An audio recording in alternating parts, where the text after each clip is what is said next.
आज हम लोग देखेंगे बहुपद का गुणनखंड निकालना। जैसे बहुपद का कैसे गुणनखंड निकालेंगे उसको समझना है। बहुपद ये जो हो गया 1 नंबर 2 नंबर 3 नंबर 4 नंबर, ये बहुपद है। इसी का गुणनखंड निकाला जाता है। इसका गुणनखंड का इस रूप में होता है, ax² + bx + c के रूप में होता है। तो इसमें गुणनखंड में सबसे इसी जो है अचर पद है और इसका गुणांक x का गुणांक या पूरा ये जो a का पार्ट है इसका हम लोग गुना करते हैं। और गुना करने के बाद अगर c वाला प्लस हो तो जोड़कर, अगर c वाला माइनस हो तो घटाकर, जैसे इसका गुणनखंड किया जाएगा बीच वाले b वाला पार्ट का, इसका गुणनखंड किया जाएगा। इस तरह से तोड़ा जाता है कि अगर ये प्लस है तो जोड़कर बीच वाला आना चाहिए या गुना करने पर ये आना चाहिए, ए और सी का जो गुणक होगा वो आना चाहिए। देखेंगे उसको कैसे हम लोग करते हैं। इसमें गुणनखंड करने के बाद ये जो 3 पद है ये 4 पद में हो जाएगा। गुणनखंड करने के बाद 3 पद से 4 पद हो जाएगा। फर्स्ट को हम लोग देखते हैं।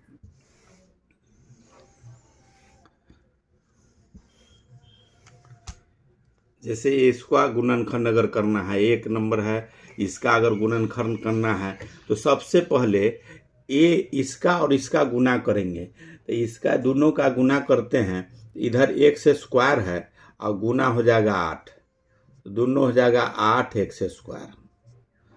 अब हमको इससे काम करना है, इसको इस तरह से इसको गुणनखंड करना है कि जोड़ने के बाद 6 आना चाहिए, 6x, और घटा मतलब गुना करने पर फिर 8x² हो जाना चाहिए।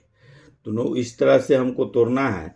तो सबसे पहले इसका गुणनखंड, जैसे b वाला पार्ट निकालना है, लाना है b वाला पार्ट, इसका गुणनखंड करते हैं। इसमें पहले संख्या का ही तो x² चर मान है, इसको छोड़कर ये अचर मान जो है x जो है संख्या है, इसका हम लोग देखेंगे जी क्या होता है। जैसे 8 का गुणनखंड अगर करते हैं तो हम लोग लिख सकते हैं 8 × 1,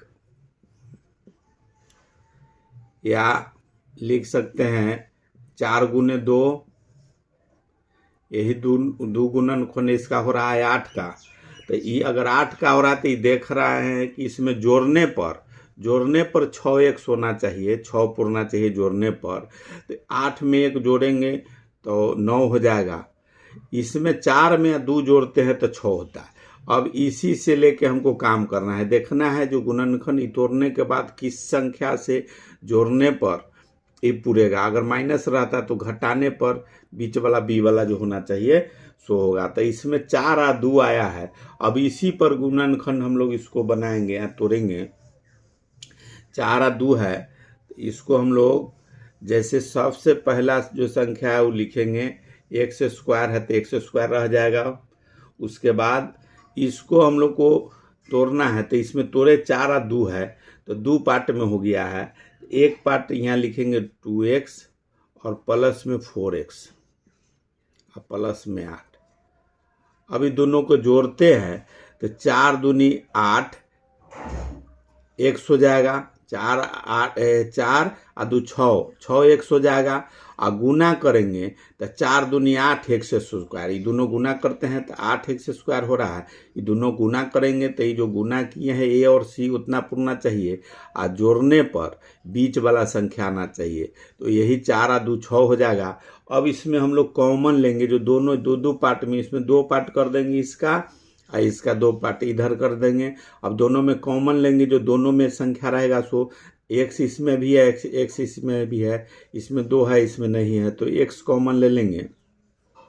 x कॉमन लेंगे तो यहाँ x बचा हुआ है, x में 1 से गुना करेंगे तो x² होगा, प्लस का चिन्ह है तो प्लस 2 इसमें एक्स्ट्रा है और x है, x तो कॉमन ले लिए तो 2 रहेगा। ये दोनों फिर गुना करेंगे तो 2x हो जाएगा। अब इधर का देखना है, प्लस का चिन्ह है तो प्लस का देंगे। अब इसमें क्या कॉमन ले, तो इसमें 4x है और इसमें 8 है इधर, तो इसमें x और 2 बीच वाला भी आना चाहिए, उस टाइप से कॉमन लेना है। इसमें बीच में अगर आता है तो इसमें कॉमन दोनों में 4 हम लोग ले सकते हैं। 4 अगर कॉमन ले लेते हैं तो x बच जाएगा, जो x यहाँ है x + 2 है, अब प्लस में 2 हो जाएगा। अब इसको भी अगर गुना करते हैं तो 4 दूनी 4x हो जाएगा, अब प्लस में 4 दूनी 8 हो जाएगा। अब इसका हम लोग निकालेंगे तो दोनों जो कॉमन लिया जाता है उसको एक जगह गुणनखंड में लिखा जाता है, तो x + 4 हो जाएगा। और दूसरा जो कॉमन के बीच वाला जो है सो वो है, दोनों सेम रहता है, तो एक बीच वाला यहाँ लिखाते हैं x + 2। इसका निकल गया, यही आंसर हो गया गुणनखंड में। अब दूसरा देखेंगे हम लोग, 1 नंबर का है, दूसरा में है x² - 7x + 12। पहला काम करना है, ये दोनों का गुना करना है, तो 12x² हो जाएगा। x² को अभी छोड़ देंगे, अभी संख्या का करेंगे। x² 2 जगह होगा तो x² हो जाएगा, इसलिए संख्या का ही फिर गुणनखंड करते हैं। तो संख्या का अगर गुणन करते हैं तो 12 × 1 हो सकता है, या 6 × 2 हो सकता है, या 7। 6 × 2 हो गया। अब इसमें देखना है कि 4 × 3 होगा, तो 3 गुणनखंड इसका बन रहा है। अब इसमें देखना है कि 12x² यहाँ प्लस है तो दोनों जोड़ने पर 7 आना चाहिए। तो ये जोड़ेंगे दोनों तो 12 नहीं पूर रहा है, 6 में 2 जोड़ेंगे तो 8 हो जाएगा, घटाएंगे भी तो 4 होगा, 4 में 3 अगर जोड़ते हैं तो 7 होगा। यही गुणनखंड इसमें सेट करेगा, जो गुणनखंड आएगा जैसे 4 और 3 जो दोनों जोड़ेंगे तो 7 होना चाहिए। तो अब इस पर 4 और 3 पर ही इसको सेटिंग होगा, तो 4 और 3 का इसका गुणनखंड बनेगा। तो इसमें सबसे पहले x² है तो x² लिखेंगे। अब उसके बाद माइनस है यहाँ जोड़ कह रहा है, तो 4x और 3x निकला है, तो ये दोनों को अलग अलग करते हैं, तो 3x और -4x + 12, ये दोनों जोड़ेंगे तो 7x हो जाएगा। 4 और 3 दोनों माइनस जुटेगा तो माइनस में ही रहेगा, और जुटेगा तो 4 3 7x हो जाएगा, अब +12 x² होगा। जैसे ये x² हो गया, ये दोनों को भी जोड़ेंगे तो गुना करेंगे तो 12x² होगा। तो ये भी गुना करने पर ही पूर रहा है दोनों, और जोड़ने पर भी बीच वाला पूर रहा है। अब इसका हम लोग कॉमन लेंगे, तो ये दोनों में x है तो x कॉमन ले लेंगे इसका, तो हो जाएगा x - 3, ये 3x हो जाएगा, ये x² हो जाएगा, माइनस है तो माइनस। अब इसमें कॉमन लेंगे माइनस, इसमें 4 अगर कॉमन ले लेते हैं तो x - -3, इसको भी गुना करेंगे, माइनस प्लस हो जाएगा, 4 3 12 हो जाएगा। अभी 2 को गुणनखंड निकाल दिए, दोनों में कॉमन निकाल लें। अब जो कॉमन लिए हुए हैं उसको एक जगह करेंगे तो x - 4 और हो जाएगा x - 3, यही गुणनखंड हुआ इसका। तीसरा नंबर देखेंगे, 3 नंबर का, तीसरा नंबर में है x² + 8x और -20। अब ये दोनों को पहले गुना करेंगे, तो ये हो गया। इसके संख्या में अगर गुना करते हैं, जिसके पीछे 1 है, तो 20 में अगर 1 से गुना करेंगे तो 20 ही रह जाएगा। ये x² है तो x² होगा, तो संख्या वाला का ही फिर इसका गुणनखंड पहले निकालते हैं। तो इसका गुणनखंड अगर निकालते हैं तो 20 × 1 होगा, 10 × 2 होगा, और हो जाएगा 5 × 4, 3 से तो कटेगा नहीं। अब इस पर देखते हैं, 5 चौक 20, यहाँ घटाने पर 8 होना चाहिए। घटाने पर तो कौन संख्या, 5 में से अगर 4 घटाएंगे तो 1 रह जाएगा, 10 में से अगर 2 घटाते हैं तो 8 होगा। यही वाला गुणनखंड इसमें सेटिंग बैठ रहा है। 8 में से 2 घटाना ही, माइनस चिन्ह है तो घटाएंगे, और दोनों को घटाने पर 8 आना चाहिए, तो 10 और 2 का अंतर होगा तो 8 होगा। यही गुणनखंड इसमें आएगा। इसको अब हम लोग बनाएंगे। 8 और 2 आ गया है।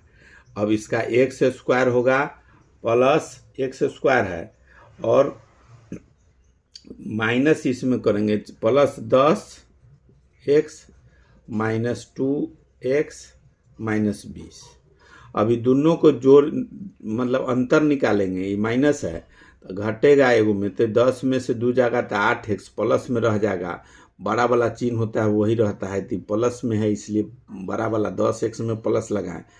माइनस रहता तो माइनस यहाँ लगाते, इसको प्लस करते, तो यहाँ प्लस है तो इसलिए बड़ा वाला में एक प्लस लगाएं। अब इसका कॉमन लेंगे, तो कॉमन लेंगे तो हो जाएगा x कॉमन ले लेंगे जो दोनों में है, तो x प्लस 10, x प्लस 10 हुआ। अब इसका माइनस है तो माइनस, इसमें कॉमन ले लेंगे 2, तो हो जाएगा x प्लस 10।